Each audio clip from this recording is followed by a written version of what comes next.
What's going on, everybody? And wow. Wow is all I could say. The wrestling world is going crazy today. And we're going to talk about it in the hour that we have. We got an abbreviated show for you guys tonight because Jeff had a long week at work. He had the kids and stuff today, and I had a long week at work. And so we're going to make this short and sweet tonight. And we're gonna go about an hour. So we got a lot to talk about in that hour. But Jeff, man, you know, in life sometimes we like to say, I hate to tell you so, or I told you so, but no. I told you so. One of the few I get right. I don't get many of them right, but I'm sitting there watching the whole thing unfold, and I'm like, oh my God, this is actually happening. So, but yeah, so we're going to talk about that. We're going to talk about, we're going to go over, of course, the pay-per-view and a little bit more tonight. But yeah, welcome in guys who have joined us tonight. We appreciate all of you. There's our schedule up on the screen there. You can see Fireflies Forever on Tuesday. Jeff and Chris, I'm not sure I'm going to make it. I have some things I have to attend to, but they are going to be there, and make sure you join them for that, because that's going to be a very interesting episode, especially after last night's festivities and the things that went on there. And Jeff and Chris have something that they're going to go over, which is very, very interesting, that concerns Bray. So make sure you join them for that, 6 o'clock p.m. We're back on Thursday for TNA Wrestling at 7:45 p.m. Eastern Standard Time. And then, of course, next Sunday for this, which should be a full episode next Sunday. So we'll be back for the full thing. Let me see who's here quickly, and we'll get rolling because we got a lot to do in a little bit of time. Derek is here. Yeah, Jeff called it as well. Yeah, I listen, I think we both did good with that. I don't think anybody saw it coming, but I think we both did pretty good with that. Hassan Ishii's here.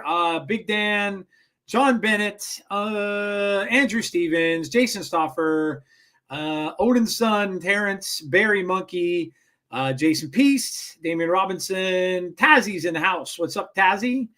Bonus Baby, Chris, Clown. I think I got everybody. Yeah. Okay. All right, Jeff. Let's get into it, huh? Yeah, I mean, you know, it's. I think we don't have a shortage of things to talk about tonight. No. So you know, I don't know if we have any breaking news other than the internet breaking last night. Oh man. Yeah, it's all the ramifications from last night today. Anthony Slade, hello. Yeah, it's just, I mean, everywhere you go today. Busted Open did an emergency podcast last night. Not Sam, I'm sure, did an emergency. He had a couple of questions in the presser last night, actually, for The Rock. Yeah, Yeah. So Jeff, you know what? We could talk a little bit about the presser real quick because, of course, that's not a headliner. But wasn't it something how you got two different sides of the coin, right? John Cena comes in, does the mic drop, boom, drops the mic, walks out. That's it, Yep. right? And The Rock, cool as a cucumber, completely not in character. Completely not in character. Talking about all the behind the scenes stuff and how this all started. And when they were talking about this, when Jeffy mentioned it had started to begin a year ago that they were talking about this. Mm-hmm. So if you guys ever, don't realize how much goes in or how much work goes into some of these storylines and stuff like that, look, it's not something they just do by the seat of their pants. They have an idea in their head. The Rock with this character, and Jeffy, he really kind of talked a lot more about that character too, which I like, because he mentioned how he has no rules. The final boss has no rules. He can be heel 1 minute, he can be face 1 minute. It doesn't matter. And I kind of dug it because he was not the final boss in that interview. He was The Rock, and it was just kind of cool. And of course, then we got a little bit of info from Triple H, but The Rock kind of delivered a lot more info than we got from him. But yeah, what did you think of the presser? I thought that was kind of cool. Yeah, I thought the presser was cool. I always struggle with that because there are times when I want that type of insight and that type of behind the scenes, and then there are times when I want to let stuff like that breathe. And I kind of wanted The Rock to stay in character a little bit. Yep. Because we got that moment from Cena, but hey, we can't all have it our way. I thought it was good though. They're saying, I guess I am having connection issues, Chris. I don't really know I don't know what else to do, honestly. Yeah, you're glitching just a little bit, but you're okay. I heard everything you said. Okay. Your looks like your video might be glitching a little bit on you. Let me do. You're freezing up a little bit. Let me do that. There you go. There you go. No, I heard you. I heard the whole thing. Yeah, I thought it was cool. Odin's son, by the way, thank you so much for the $10 for the super chat. Appreciate that. Look, I know a lot of people were shocked, right? Like a lot of people were, I was watching the creator reactions on YouTube, and a lot of people were very surprised by this. I kind of, once I knew that The Rock was asking for Cody's soul, I'm like, yeah, there's no way that the babyface is going to do that. How about the F-bomb, Jeff? Oh, did we lose Jeff? I'm still here. I'm just trying to get this fixed on this thing. No, it's all good. How about the F-bomb, though, man? They allowed the F-bomb, and all night long they were cutting the audience. Yeah. I thought that was I'll say this: my kids were shocked by the F-bomb. Right? Yeah, right? I was a little shocked. Yeah, I was a little surprised they did that too. But apparently, I guess I heard on one of the pods today that they were saying that Triple H was quarterbacking that segment. So he must have been in a truck or something like that in the back, and he was quarterbacking that. So he must have been the one who must have made that call. Now, whether or not they're going to get in trouble for it from Peacock, I don't know, because I know they were cutting the audience the entire time. So, but obviously, they got the point across. I don't know, Jeff. I guess before we get into it, right, because that's going to lead off the news, but a lot of people too today, and Big Dan just brought it up. How do you rate this? Where do you rate this as a big heel turn from a face? We all know, like, I think the biggest one ever is Hogan's, right? And I think that's still far and away above the most surprising because it was in an era where we didn't have spoilers. And nobody knew, nobody saw it coming. And so we're in a different era now where it's hard to keep anything quiet. But where would you rank this, Jeff? Would you put this up with that? like on that level, or would maybe like a little bit, maybe in second place, like kind of right below that? But where would you rate this as a heel turn?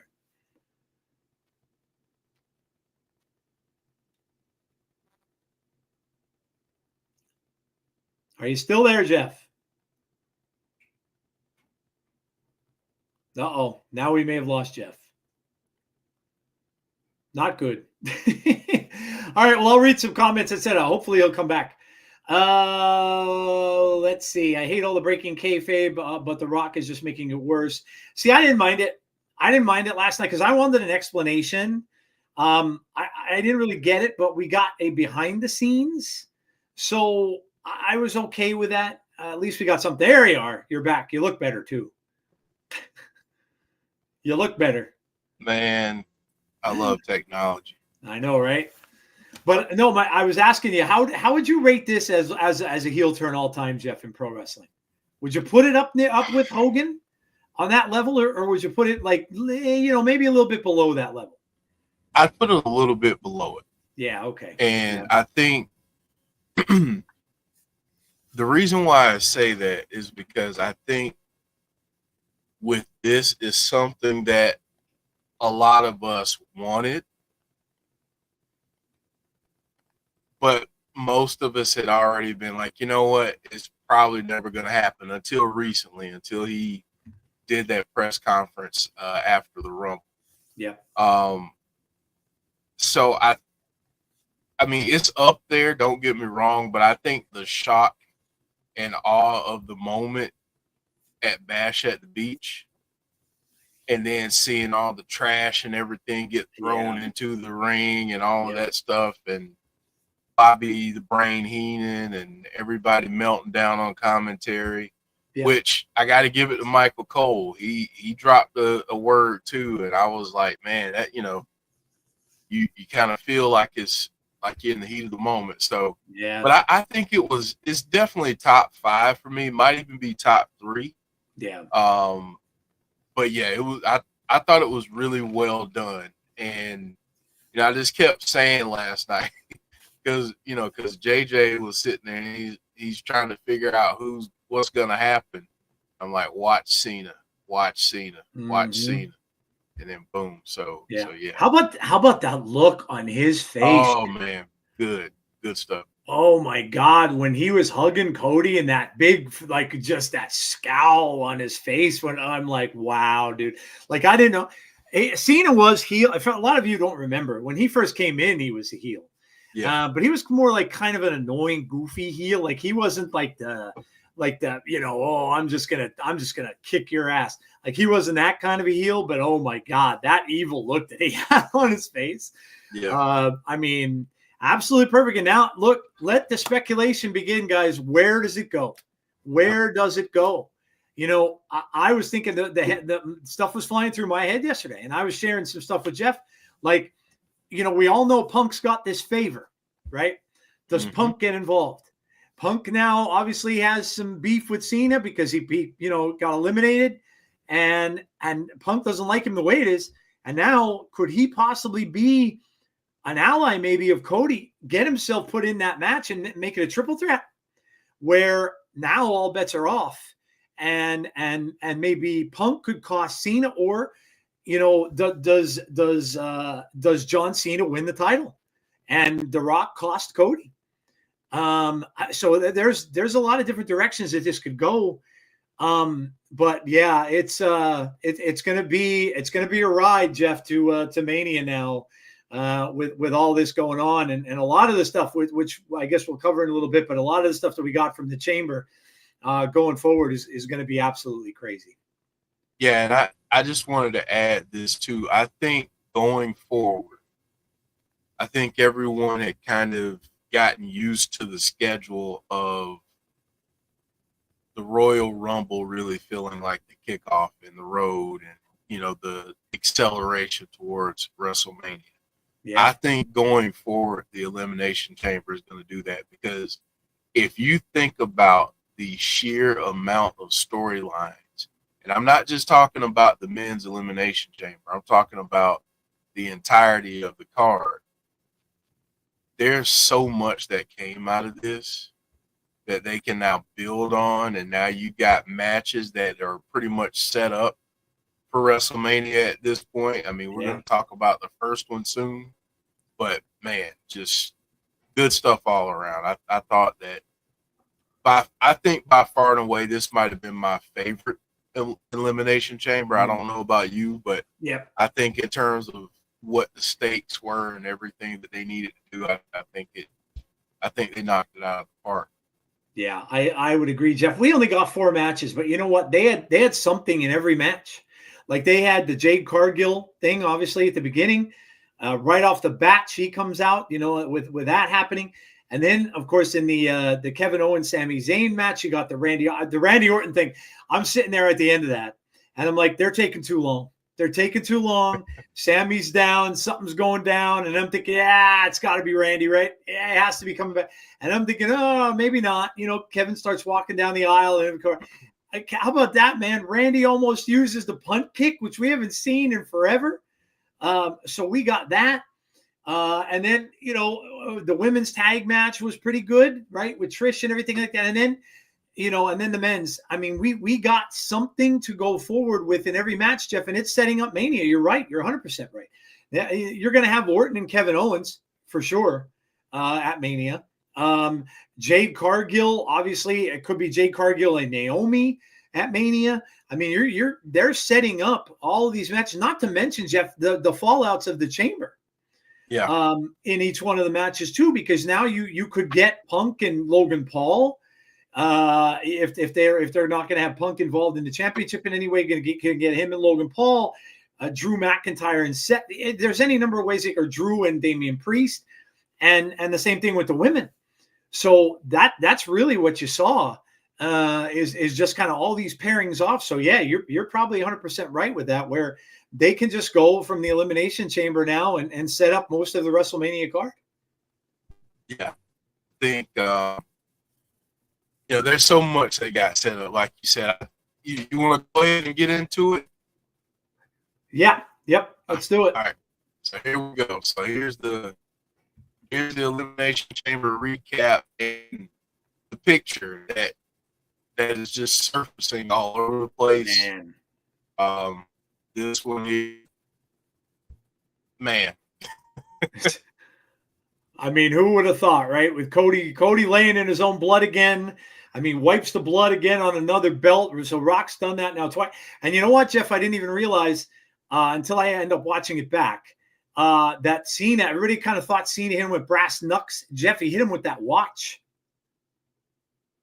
Yeah, it was a watch.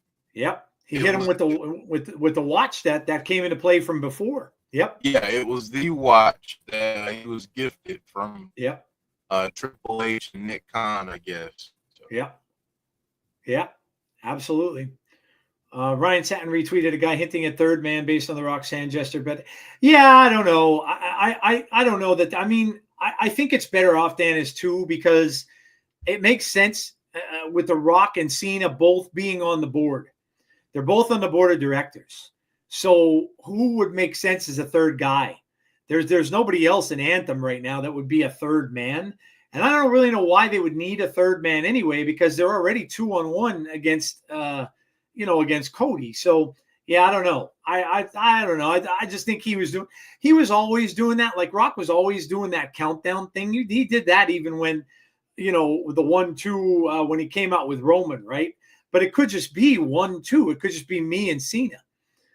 So yeah, I don't know. Cena's on the board as well. They announced that.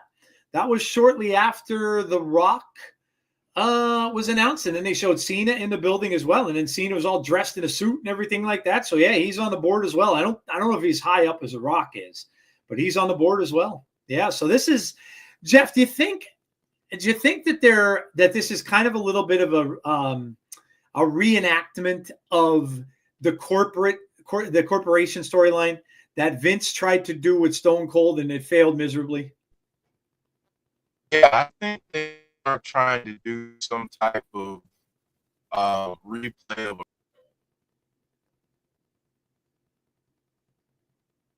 think we lost you a little bit there, Jeff. Again, your audio is fading a little bit. I heard you for a little while, but then you went out. Jeff is having some some computer issues here, so we'll see. He might have to jump out and come back in again. So we'll see if he can get it back. I think this will be a group NWO Modern Hollywood Elite faction. There has to be at least one more member, perhaps even more. Drew is a possibility, and even Punk, KO, or Seth. See, I don't know, TJ. If this is, you're thinking more long term. I think this culminates at Mania, right? I don't know what's going to happen at Mania. I don't know if John Cena is going to win the title. They're going to give him the title as number 17. Or I really don't know. I would kind of lean that way. And then, like I was saying, when I was thinking Cena was going to turn in the first place, I was saying Cena would win because of some interference with The Rock, and then win the title, go to SummerSlam, and then CM Punk turns in his favor, gets a match with Cena at SummerSlam, and then wins, and then Punk would win the title. That's how I was thinking it may go. But I don't know. I don't know if they're going to do it that way. But I don't know if they're going to do a whole faction thing, because a faction thing would involve them all being on TV all of the time. And The Rock isn't certainly going to do that. Cena has to start filming Peacemaker 2 pretty soon. So I don't think he's going to be around a lot either. So I don't think that that's going to happen. Maybe I'm wrong, but I don't think that that's going to happen. Jeff's internet is turning heel. Yes, Jeff's having a lot of issues with his internet here. He just texted me. Let's see what he said. I don't know what's going on. Can be back as soon as I can. Not sure what happened. Okay, so he's trying to get back. We'll try to stall a little bit and see if he does. I think 17 would work better when he goes back to babyface. I don't know, Derek. I think this is it for him. I think it's either now or never. Either he's going to win it now or he's not going to win it at all. This was, I don't know if you guys, part of what Triple H was talking about last night at the presser too was how long that this has been. This was Cena pitched this heel turn a long time ago to Vince, and Vince McMahon basically said no. He said no to it. So this is something he's wanted to do for a while. And I don't know if he'll finish up that way. I think that, I don't think he's going to keep the title for very long, but I do think that they want him to get that 17, at least from what I heard in Triple H's voice yesterday, because how he was saying that Cena's number one all time. I'm just at the point where I kind of think that they want Cena to get 17, especially since, Ric Flair was never really a homegrown wrestler for WWE. And I kind of think that they might want Cena to get 17. We're talking about whether Cena wins the championship, Jeff. Do you think he wins the title? Do you think he gets the 17 as the heel? I do. Yeah, I do. I think he gets there because I don't think you do what you did last night if that's not where you go. Yeah. I do think that at the end of it, which I think is a couple things at play here. One, it gives Cody a break. Yeah. Yeah. Two, I think you end up seeing a CM Punk title run for a little bit. Yeah. Which I think would be very good. Yeah. Because I don't think anyone thought that the CM Punk project back to WWE would be going as well as it has gone. Agreed. So I think it does a couple things for you. Plus, it gets Cena 17. You get him a little more heat, and then by the end, if you play it the right way, he turns on the final boss, and he's back to the Cena that everybody. What's funny about this is, Joe, it's just funny sometimes with wrestling fans. You remember there was a time where Cena was absolutely hated because it seems like he couldn't lose at all. Yeah. Oh my God. Yeah. They said that was when the Cena sucks chant started. Yeah. Super Cena and everything else that everybody called him. And then, it's like, oh man, we hate this guy. And then now he turns heel, and it seems like so many people love the fact that he turned heel, which I thought was interesting. But I wanted to go through some of these other moments, Joe. Yeah. Jade comes back. Oh my God. I thought Liv was gonna crap herself, but Jade went after Naomi. So what did you think about that, Joe? Well, listen, I think we all kind of knew, that a lot of people were assuming that Naomi was probably the one that did it, because then she took her spot, right? She got Jade's spot in the tag team. They won gold. So that was Naomi's way of getting in on that. Obviously, Naomi's going to be a heel at this point, which is kind of cool. I've never seen her like that. Even when she was in TNA, she's always been very popular, always been a face. Well, this would be a cool turn for her. But man, Jade looks even more monstrous than she did before she was here the first time. And I don't know that I would have wanted her to piss her off in this way. But man, yeah, she came in just like shot through that cage and just went right after. And yeah, it looked like she's going after Liv. So it was a kind of nice swerve there. And then, man, she just laid waste to Naomi. So it's going to be interesting though here, Jeff, because again, this story, the way they could play on this a little bit is, Bianca still was upset that Jade did this. She was upset that she, unless Jade shows her hard evidence at some point that it was Naomi, then Bianca's going to be torn here. And so I don't know if she's gonna listen to her right off the bat. And of course, Naomi is going to be playing it up, and she'll be saying, "Oh, she's crazy. I didn't do it. I didn't do this. I didn't do this. I have proof. I showed you the proof." So this will be kind of a cool little whodunit, kind of a storyline that they could play out. But and now it's interesting. Obviously, she gets a title shot. Bianca does. So. Yeah, you think Bianca's in on it too, said Derek? I think maybe, that would be kind of cool. I could see Bianca heel turn. I think I'd like that. We talked about that a while back, I think, Jeff. Yeah, this is a cool way to start. This is a very hot way to start the show. Although they were down basically two of the women's members after this. I mean, Naomi went right out of it. And then there was, there was four of them left, whoever was left in the chamber. So they were down that one person, but yeah, this was pretty cool, man. This was pretty cool. And then we got a lot of other really cool spots in the chamber. I know a lot of people were hoping we get something with Alexa, although we did see her seeing some evil things, right? Some, a lot of evil looks. She used that Bray Wyatt move as well, the Sister Abigail and stuff, and so it's interesting. But this was a really intriguing match too, right to the end. I mean, you didn't know who was going to come out of this. Liv Morgan with another really good showing in the chamber, and Bianca won. So obviously she will face either Io Sky or the current champion Rhea Ripley at WrestleMania. So. And I don't think that story is done by any stretch with Naomi and Jade and Bianca. Yeah. I think it's going to have more twists and turns than we probably think. So, maybe it looked like Bianca was upset, but was she really, or was she just upset that they found out Jade is closer to finding out the truth? Could be. Yeah, that could very well be. Naomi can join her brother-in-law in the new bloodline. Everybody sold the Jade return so well. Alexa Bliss was like, note to self, stay away from her. Bianca's due for a heel run.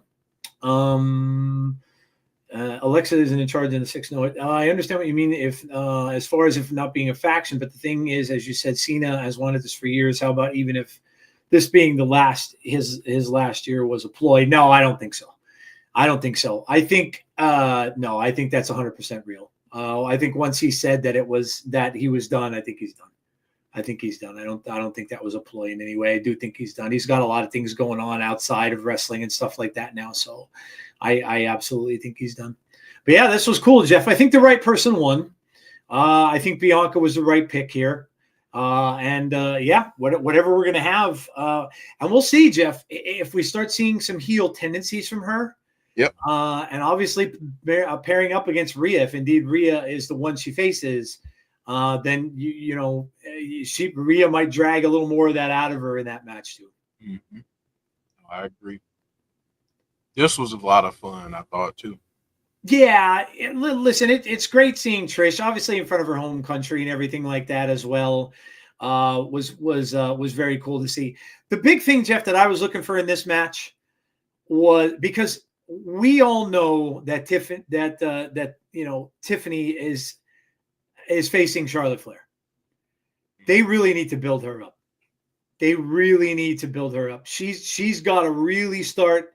And I'm not saying she's not, but she's got to really start looking like she's going to be able to be up there competing with Charlotte Flair.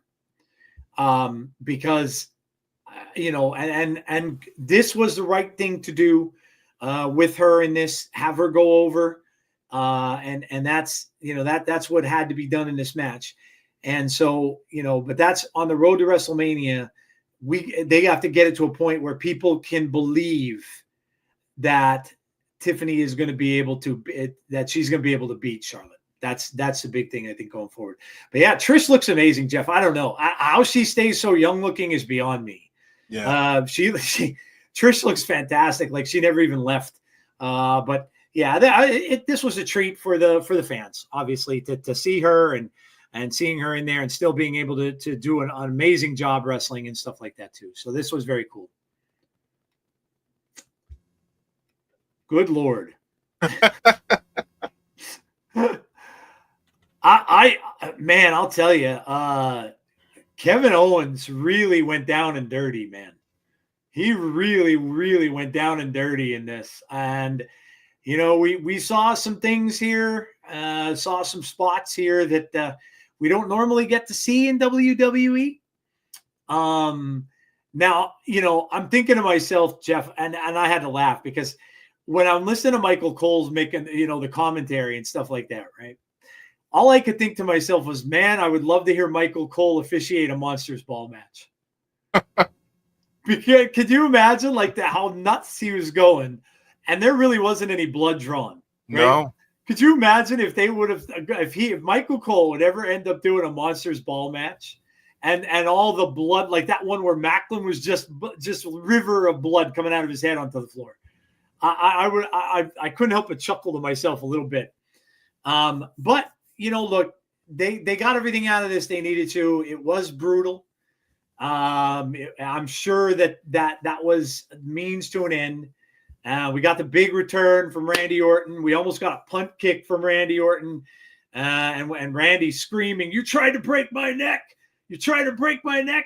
And so we all know where this is going, Jeff. This is going right to a match at WrestleMania. It's going to be interesting to see what kind of a match it's going to be between those two. I'm sure Randy would probably enjoy if it was no holds barred because he'd be able to do that the punt kick anytime he wants.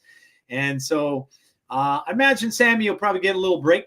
Maybe we're not seeing him for a little while. Maybe he takes some time off. But yeah, look, Jeff, this was everything it needed to be. And the thing is, Jeff, that they talked about this a little bit post-match. And Triple H talked about it too. How long have these guys been wrestling one another? Yeah. And Jeff, you could tell they have such good chemistry with one another, whether it's fighting with each other, against each other, it doesn't matter. You could just see how good they are at doing this and doing it in a way, Jeff, where they're not necessarily allowed to spill a bunch of blood. They can't do that. So they had to make this look, absolutely violent. They had the chair with the barbed wire, which was cool. So, but yeah, what did you think about this one? This was violent without being over the top. Right. I didn't feel like it needed to be bloody, even though you could argue that a feud like this, somebody's got to draw some blood. I didn't feel like it needed to be both guys wearing a crimson mask at the end of the match. Yeah. I just think from the twisted, sadistic nature that Kevin Owens showed, and then showing that he's got to get some payback now because Randy Orton's back. Yep. I thought that's what it was about, and talking about these two guys and the chemistry and the history they have with some of the stuff that these wrestlers do. And I think a lot of times people don't think about this part of it, but you have to have a lot of trust too. Oh yeah. And certain spots are a lot more dangerous than others. So being able to trust the person that you're in there with is vital. Because I can go ahead and tell you this now. There was a chair wrapped in barbed wire, and I had to take that. There are certain people that I would not get in the ring with to take that. So, yeah. I just thought this was great. I thought it was brutal, and if Michael Cole ever did, God forbid he ever did an AEW match where they're like using glass and all kinds of other stuff, he'd faint.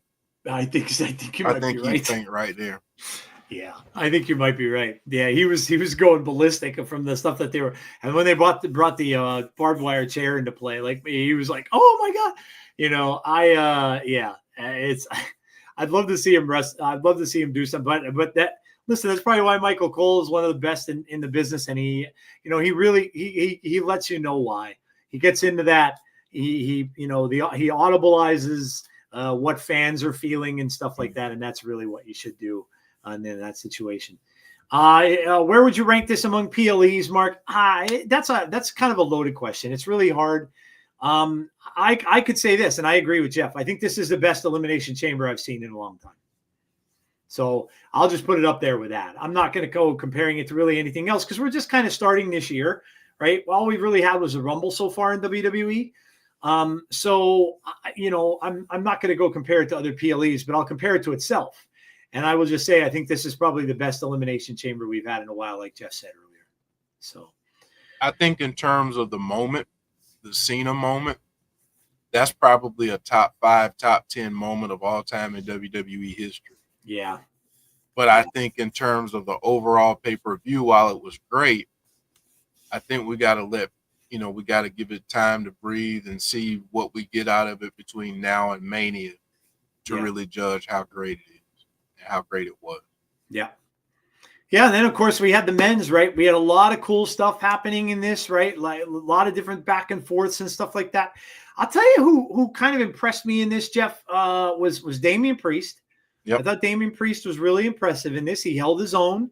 Damian definitely looks like he belongs up in that upper echelon. I know a lot of people are saying his title reign was kind of blah and stuff like that, but I'll tell you what, Damian is looking better and better. And he's looking like he belongs. And he impressed me. And, I never maybe thought I'd say this, but Logan Paul as well, Jeff. Jeff, you know what? It's only going to be, Jeff, a matter of time before he has gold. He's going to win a title. And it's only a matter of time before they pull the trigger on it. I know a lot of people are going to hate it. A lot of people are going to hate it.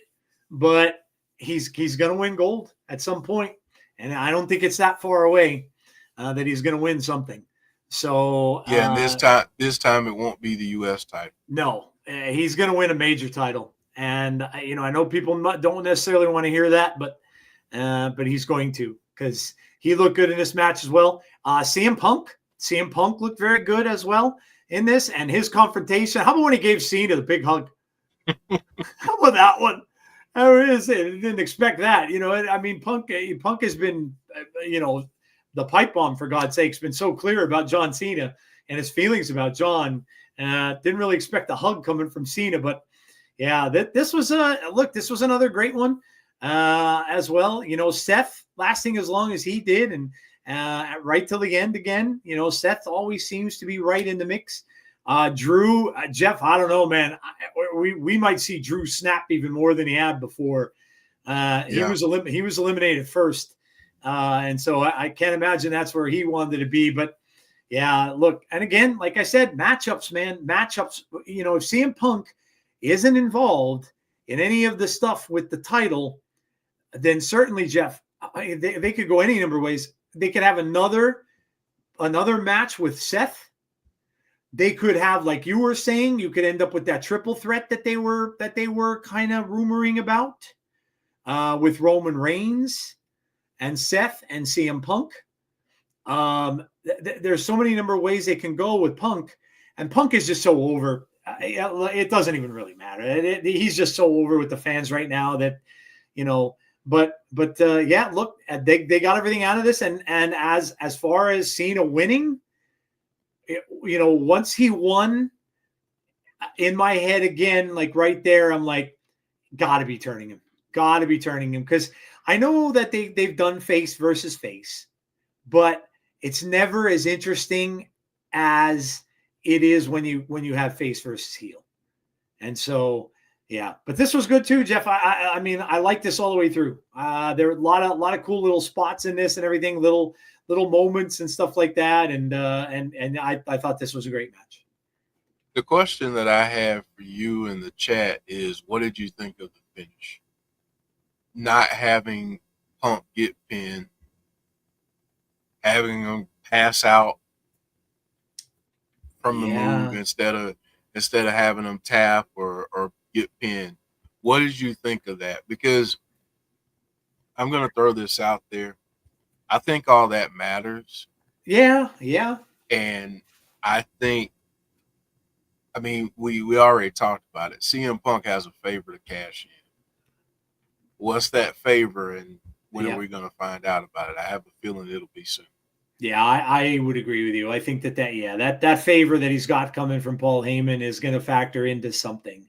And whether or not that gets him into, like I said, whether that gets him into the title match at Mania. Because again, Jeff, and they brought this up on an episode of Busted Open earlier this week when they were doing their predictions.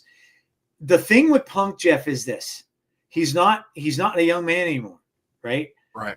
And you got to start asking yourself, if not now, when. And yeah, okay. My thing, I was saying that he could wait, maybe beat Cena at SummerSlam. But again, he wants his WrestleMania moment. And that's not a WrestleMania moment. He wants a WrestleMania moment. So, and we all listen, we know Punk gets injured, gets banged up. So how long does Punk have where he can have that WrestleMania moment? So that's why I said, I'm wondering if, and like Jeff, who knows? Maybe this gets even as crazy as where Roman gets into this. And maybe it's a 4-way. Maybe it goes Cena, Cody, Roman, and Punk for a title.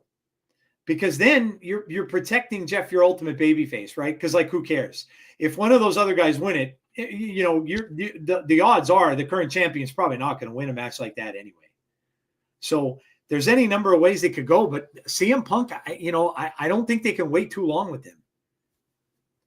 Yeah, I don't think they can either. That's why I think in the next few weeks we'll get something where he'll end up in one of those matches. Yeah. But yeah, there are so many different directions that they can go now. And then I want to bring these last several pictures up. So obviously we got this one right here. Yep. This was the big F-bomb, baby. Mm-hmm. That was another crazy one too. You just said, go F yourself. Yeah. I mean, that was something I did not expect. Nor did I expect it not to get bleeped. So it was something.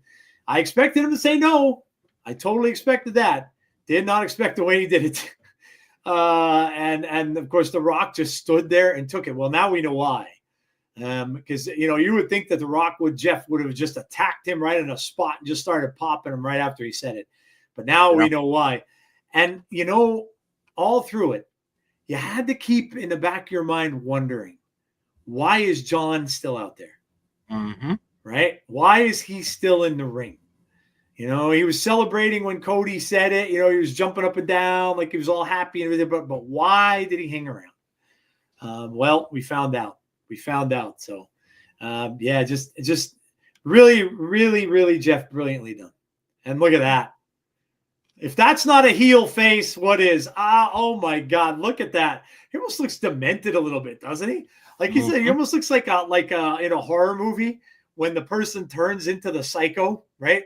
When he's like a Norman Bates almost from when he's turning when he has that grin, that evil little half grin on his face, and then you see the scowl. Oh my God, when this happened, you're just like, no. And then as soon as you saw The Rock go like this across his neck, you're like, oh my God. Oh man, what a great moment. What an absolutely great moment in wrestling. What an amazing moment. And then Cody's blood again wiped on that belt with his dad's name on it, and and Cena with his head on the back, or his shoe on the back of his head. It went the corporation's way, Jeff. And wow, I don't know when we're going to hear a response, Jeff. I don't know. Are we going to get something on Monday from Cody? Cody kind of goes back and forth between both shows. So we got to get something on Monday from Cody. Is Cody going to take a little bit of time away after this and kind of recoup a little bit? I don't know, but man, it certainly makes tomorrow's show a must watch. After this one, as all the shows are going to be must watch now, just to see where this goes. But Jeff, man, I'm looking forward to the battle of words. Yeah, I'm looking forward to the battle of promos that we get from John Cena and from Cody Rhodes leading up to WrestleMania, because I know The Rock won't be here a lot, right. but the war of words between these two. Oh my gosh, we are in for an absolute treat. I think a lot of people tend to kind of underrate Cena when it comes to mic skills. Oh my God, yeah. And all you have to do is go back a couple years when he cooked Solo. Yep. He's done it to Roman. I mean, he's done it to Punk, whether people want to admit it or not. Yeah. But he's that dude on the mic too. So a heel Cena. I wonder if a heel Cena is more vulgar than The Rock. Jeff, I would think he might have a little bit of thugonomics in there. I think so. I think it's possible. I'm thinking he's going to be very, very over the top cocky. Mm-hmm. Very entitled as well. He's going to play this up. That whole look, Jeff, it started in the conference at the end of the Rumble. Yep. That's where it started. Yeah, it started there. You saw it. You saw the heel kind of coming out. He's like, I'm entering myself in and I deserve it. The moment he said because it's best for business. Yep. Alarm bells went off. Yep. Deanna, your comment, put a pin in that and come back on Tuesday. Because there's going to be a whole lot of that on Fireflies Forever. So you got to put a pin in that one. And Jeff and Chris is going to talk all about that on Tuesday. So you got to come out and join the guys on Tuesday, because they're gonna have a lot to talk about with Bray Wyatt and John Cena connection for sure. And someone find out how R-Truth is, his childhood hero and all right, John Cena. Right. I know. That's who I'm worried about most, man. I'm worried about R-Truth because, he looked up to John Cena. He did. Childhood hero and all. What happens to little Jimmy? Right? Oh my God. Oh my God. He might have a little candlelight thing for little Jimmy. But yeah, man, this was just an amazing moment in wrestling that's gonna live on forever in this generation. That watch this, that watch wrestling as one of the biggest moments that they've ever seen go on. So, all right, Jeff, I guess we should get into the other little bit of stuff we've got to cover, huh? Yeah, only a couple other things. The recent TNA signings. Yeah. For some people, this dude's gonna look very, very familiar. Right. Elijah is officially signed with TNA, and I love it. We had a little bit of little tension, little bit of tension with Joe Hendry and him. You can tell that the thing about it is, Jeff, they're two big egos, right? Yep. Joe's got a sky high ego. Elijah's got a big ego. Two big egos seldom ever be able to get along for a long time. They might be, they both are musicians. They both sing. They both, they're like having two lead singers in a rock band. And they don't often get along forever. Jeff, this is going to explode at some point. I know it is. I don't know when, but this is going to implode. And there will probably be a time where Elijah turns around and smacks Joe over the head with the guitar, and then he gets a title shot at some point down the road. So I don't know how long it'll last, but I'm sure that that's probably where this is going to go. Yeah, I mean, it's going to end up there, but you know what? Let us have fun while we're for sure. Yeah, I love them together. I love them together. Yeah, for sure. Yeah, because I think it's going to be a lot of fun. And then, Joe, I got to bring the Colognes up here too, because they've recently signed. So the Colognes are signed on, of course, and they're basically like a little part of the system now. Yeah, which just made the system that much better. They said they got their backs, so that's even more members of the system now, which makes them a little bit more, deadly than they already are.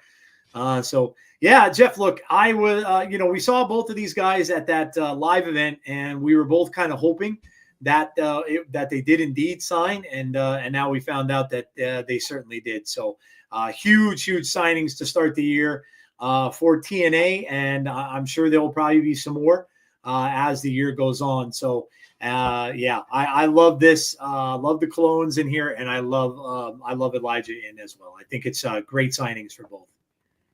Yep, I agree. And last news topic, man.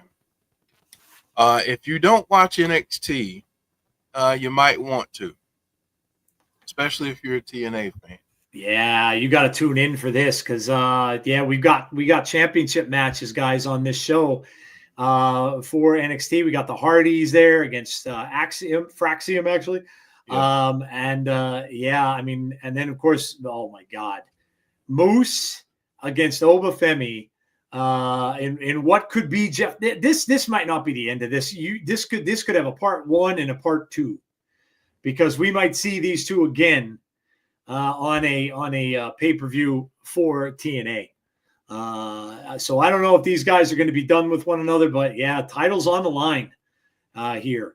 And man, just these two guys going at it. But I don't know, Jeff. I think this one, if you're Obafemi, you got to watch out for the system. Because I kind of think they're going to be backing up Moose here. So Oba's not going to be taking on Moose, I don't think, all by himself.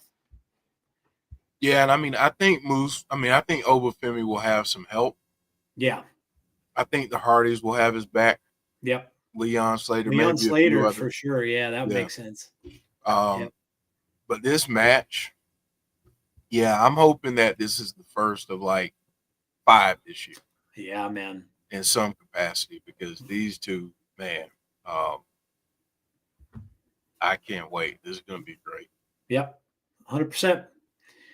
All right, guys. Well, we're going to close this one out. Like I said, short show tonight. We're going to close this one out with the favorite moments of the week. So we like to end on this positive note. So we're going to do that. You know how this goes. We're going to go 3, 2, 1, and we're going to give our favorite moments of this week in wrestling. And you guys, of course, do the same. I think I'm kind of sure what number 1 is probably going to be for many people. But let's get into it, Jeff, shall we? So let's go to our number 3s. Guys, give us your number 3 favorite moment of wrestling for this week. Jeff, what is your number 3?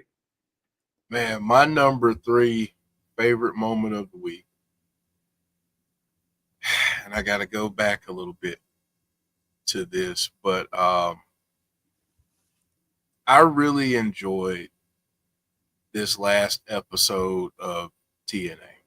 And I thought it was a good episode. I thought that there were a lot of uncertainties I felt going into the night, but I feel like I feel like maybe they're starting to kind of figure out where people fit after some of the departures. And I mean, it's not just like they just lost some random person on the roster. They lost two of the biggest names, three if you want to add in Speedball, Mike Bailey. Yeah, But Josh. they've lost. Yeah, Josh and Jordan. They've lost a lot of people over the last couple of years. They did. Significant names, significant talent to their roster, and they continue to chug along. So that's TNA and their show this past week. That's my number. Yeah, you know what? I'm gonna.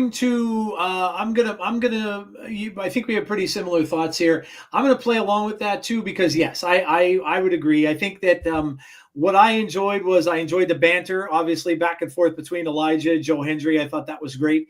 So many things on that show were just really, really good. The Colognes, I thought, again, like I mentioned, them joining the system made them all that much better. I could have done without the Alicia Edwards talk, but you know, that goes without saying.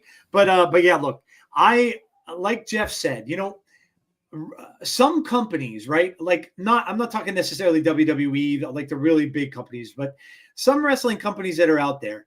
If you lose a guy like Josh Alexander, you lose an athlete like Jordan Grace. You know, you suffer those losses, and Speedball Mike Bailey, that can cripple a company. But they got some new people brought in, and they're moving forward. And I like what they're doing. I like what they're doing in a lot of things on that show right now, Jeff. I love the faction from Mustafa Ali, which maybe struck a little bit of a chord this week. They might have gone a little far, but you know, I like that. And Jeff, you know, honestly, for me, you know what I think the glue that holds TNA together is right now? Santino Marella. Yep. You cannot say enough about what he's doing right now. The comedy end of it that he provides, the making of the matches, all that kind of stuff. I am absolutely loving what Santino is doing for that show right now. You got a little bit of comedy in the show too after the Elegance is lost and they had to do all the chores and stuff like that. So I think TNA is really looking strong that going forward, and I do believe that they're going to have some other people that are going to join up too somewhere down the road. And remember, they're doing this without Nick Nemeth. Nick Nemeth hasn't been around for a couple of weeks, so yeah, I think it's just a bright future for them. And obviously, I'm going to have like one eye on the career of those people who left. Jordan, of course, we'll see on NXT, and she's right in the mix already. And watching with keen intent on Josh and Mike Bailey as well going to AEW. So, all right, let's see what people got as their number threes. We've got Cody using the F word. Cody using the F word. Yeah, that was quite unexpected. Quite unexpected, especially from a face character like him. The men's chamber matches. Chris, John Cena winning the Elimination Chamber. GCW, going to GCW Friday with the wife. Live wrestling is always fun to go to. Cody using the F word to The Rock. Santino on NXT. You can see that pop he got. John Cena winning the chamber. TNA, Elijah and Joe Hendry, number 2. We're going to get to number 2. She is the Hardys. Number 3, Elijah signing with TNA. Evolve is coming up on Tubi Network. Yep. Sami Zayn and Kevin Owens was your Brandon's number 3. Number 2. Okay, you're going to number 2's already. Number 3, the final week leading to Elimination Chamber. All right, we're going to get to 2. So, Jeff, let's go into 2. What's your number 2, man? All right, number 2 for me. Maybe this is just me because I have a soft spot for R-Truth, especially now since he I know has lost his childhood hero to the dark side. But the interaction between R-Truth and Cody, when Cody was being bribed with all the different stuff, I just thought that was good. And even some of that might have been a little foreshadowing. But yeah, I thought that R-Truth just makes anything funny. Yeah. And he's just a man. So he really is. I mean, the fact that he gets by doing a lot of the comedy stuff, but you know what? You need you need a person like that on your roster. You need someone that can bring levity, someone that can make you laugh. It's important. It always has been in wrestling. Just like that, we all love the Bray stuff and the horror and the stuff that Wyatt Six is doing. We love the horror elements, but you got to have the funny moments too. And R-Truth can always deliver on that, no matter what. He'll come out with something that's just going to make you laugh, and it's a great part of wrestling. My number 2 and my number 1 are going to be going in the chamber. My number 2 is Jade Cargill's return. Amazingly well done. Amazingly well done. I love how they just had it happen, boom, right off the bat, right at the start of the match.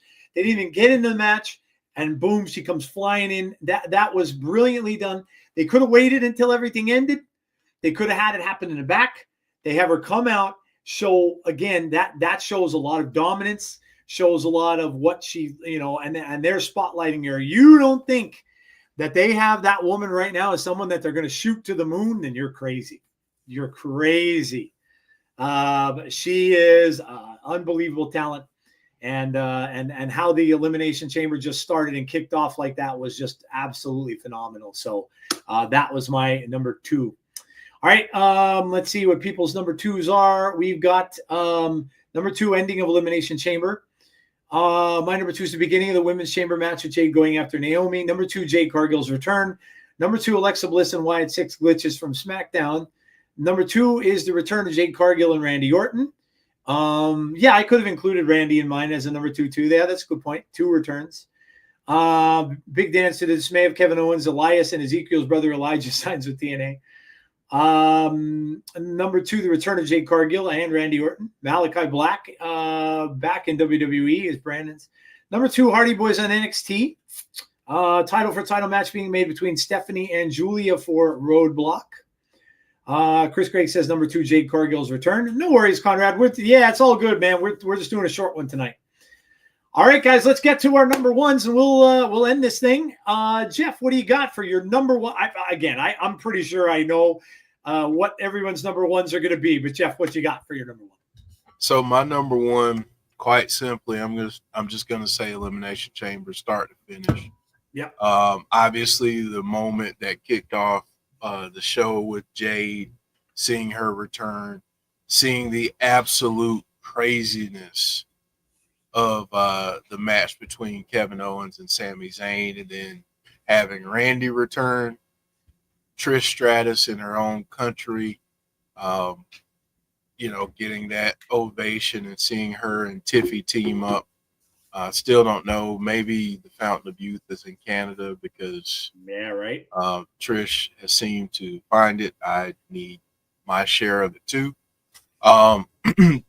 The men's elimination chamber. I mean, going into it, there were so many big names, so many different directions, so many different things that could be done. And you see it play out the way that it plays out. Even in the end, Seth has to get the last lick on CM Punk. CM Punk refusing to tap out or be pinned.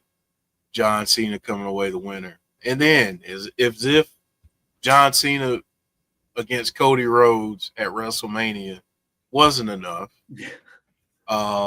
they turned up the dial on that. And you get The Rock out there, and, he was looking for his answer.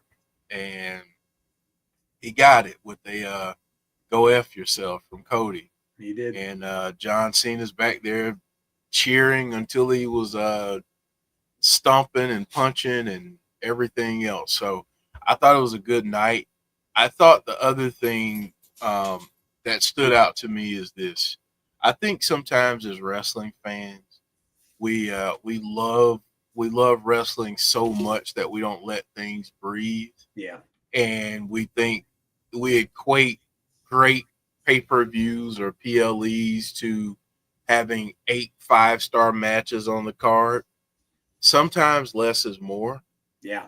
And having only those 4 matches made everything feel bigger, in my opinion. So yeah. I thought last night was a great pay-per-view. I enjoyed it. And for folks who couldn't see Cena being a heel, now you can see. Yeah, you know what, Jeff?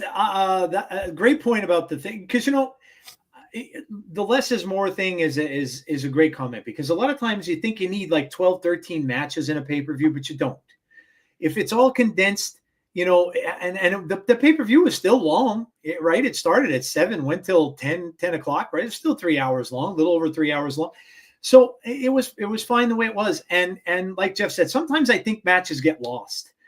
WrestleMania is so big that you're going to remember certain things, like from last year's, right? You're going to remember Cody winning. You're going to remember some other, maybe one or two other things, but you're going to lose some of the matches. And in the way that they did this, and I hope they keep it this way, Jeff, I do. I hope that they keep the 2 chambers and make 2 other really unique match types to have in between them. I hope they keep it this way. They don't need to make it any longer. The emphasis should be on the chambers. That's where it should be. And we should be getting storylines. And you were getting other things coming from all over the place.